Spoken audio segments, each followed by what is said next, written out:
श्री गणेशाय नमः। स्वागत है आप सभी का मेरे एचएस भारद्वाज यूट्यूब चैनल पर। पुत्र की रक्षा के लिए और पुत्र प्राप्ति के लिए चौथ की इस कथा का श्रवण जरूर करें।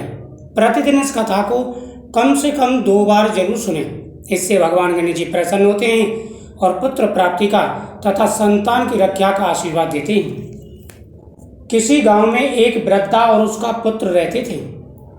उसका पुत्र प्रतिदिन गाय चराने जाता था और उससे उसे जो मिलता वह अपना और अपनी माँ का पेट भरता था। उसकी वृद्ध माँ नियम एवं धर्म से चौथ माता का व्रत करती थी। चौथ वाले दिन वह चूरमे के 5 लड्डू बनाकर एक चौथ माता के नाम का, एक गणेश जी को चढ़ाती थी। बचे 3 लड्डुओं में से दान करती थी। एक स्वयं खाती, एक अपने पुत्र को खिलाती। इस तरह वह नियम से व्रत करती थी। लेकिन कुछ लोग भड़काने वाले होते हैं। अतः कुछ लोगों ने उसके पुत्र से कहा, तेरी माँ बहुत सारे लड्डू बनाती है लेकिन तुझे केवल एक ही देती है और स्वयं सारे खा जाती है। यह सुनकर के वह पुत्र अपनी माँ से क्रोध करने लगा, मुझे तो बासी रोटियां देती हो और तुम अच्छा माल खाती हो। मैं अब गाय चराने नहीं जाऊंगा। तुम चौथ माता का व्रत बंद कर दूं। यह सुनकर के माँ ने कहा, बेटा मैं इस व्रत को बंद नहीं कर सकती। मैं इस व्रत को इसलिए करती हूँ कि जिससे माता हम पर प्रसन्न हो और घर में खुशियाँ आए, साथ ही तेरी रक्षा हो। इसलिए मैं ये कभी नहीं छोड़ सकती हूँ। यह सुन पुत्र जिद पर अड़ गया और बोला कि ठीक है, तुम व्रत करो, मैं अब परदेश जाकर कोई कार्य करूँगा। तब माँ ने कहा, ठीक है, तो यह ले, चौथ माता के नेत्र हैं। जब भी तुझ पर कहीं भी कैसी भी संकट आए तब इन नेत्रों को माता का नाम ले और पूर देना, तेरे संकट हल हो जाएंगे। लड़के ने नेत्र रख लिए और माँ से विदा होकर के चल दिया। यानी लड़के ने कहा कि माता, या तो तुम चौथ का व्रत छोड़ दो, नहीं तो मैं घर छोड़ करके परदेश चला जाऊँगा। माता ने कहा कि बेटा, मैं चौथ माता का व्रत तेरी सलामती के लिए रखती हूँ। उसी की वजह से तू मुझे प्राप्त हुआ है। मैं शुरू से ही चौथ का व्रत रखती हूँ, जिससे मुझे पुत्र रत्न की प्राप्ति हुई, यानी तू मुझे प्राप्त हुआ और तेरी रक्षा के लिए यह व्रत मैं करती हूँ। उन्होंने कहा, ठीक है माता, यदि आप यह नहीं छोड़ सकती तो मैं परदेश जा रहा हूँ। तो बूढ़ी माँ ने उसे नेत्र दिए, कहा, जब भी कोई संकट आए तो इनको एक धागे में पिरो देना, तेरे सारे कष्ट दूर हो जाएंगे। पुत्र चलते चलते बहुत दूर निकल गया। शाम को वह एक नदी के तट के निकट पहुंचा। नदी से पार जाने का कोई साधन न था, अतः उसने माता का नाम लेकर नेत्रों को पूर दिया। तब उसने देखा कि नदी से पार जाने के लिए मार्ग बन गया है। वह पार हो गया, वहां गांव में रुका। प्रातःकाल फिर चला और चलते चलते एक भयानक जंगल में पहुंच गया। चलते चलते वह रास्ता भटक गया। तब पुनः उसने माता की आंखें पूरी और रास्ता दिखाने के लिए प्रार्थना की। वह सही रास्ते की ओर स्वतः ही बढ़ गया। 2 चमत्कार उसने देख लिए।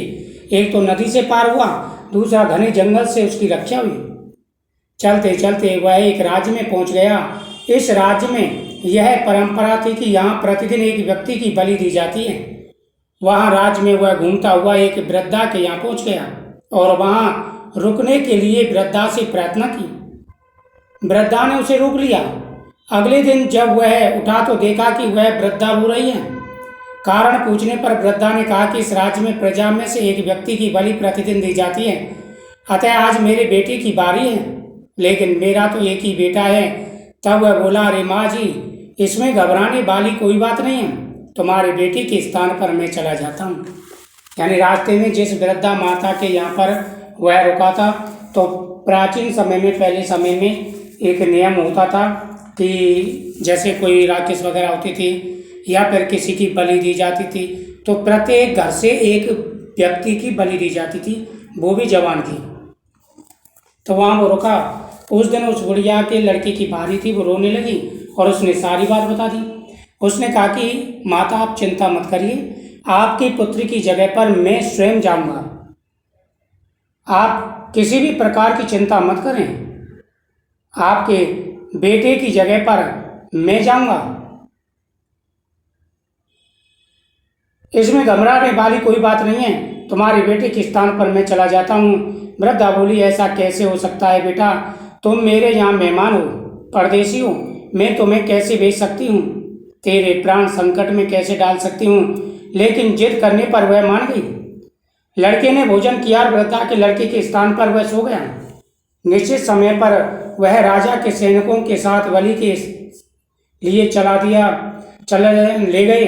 लड़का वहां पहुंचा जहां उसे आबे में डाला जाना था। उसने माता की आंखें पूरी और आबे में बैठ गया। राजा के सैनिकों ने आबे की चारों लकड़ियां लगाकर अग्नि जला दी, लेकिन यह लकड़ियां एक ही दिन में जल गईं, जो पूरे महीने जलती रहती थी। यह आश्चर्य की घटना देखने राजा स्वयं आई। अग्नि के ऊपर चढ़े आवा को हटाया जाने लगा। आवा नीचे उतरने पर वह लड़का बाहर निकला। सभी आश्चर्य से उसे देखने लगे। तब राजा ने उसके विषय में जानकारी लेकर कहा, लेकिन तुम कैसे बच गई? तब वह बोला, यह सब चमत्कार चौथ माता का है। उन्होंने ही मेरे प्राणों की रक्षा की है। मेरी माँ नियम अनुसार चौथ माता का व्रत करती है।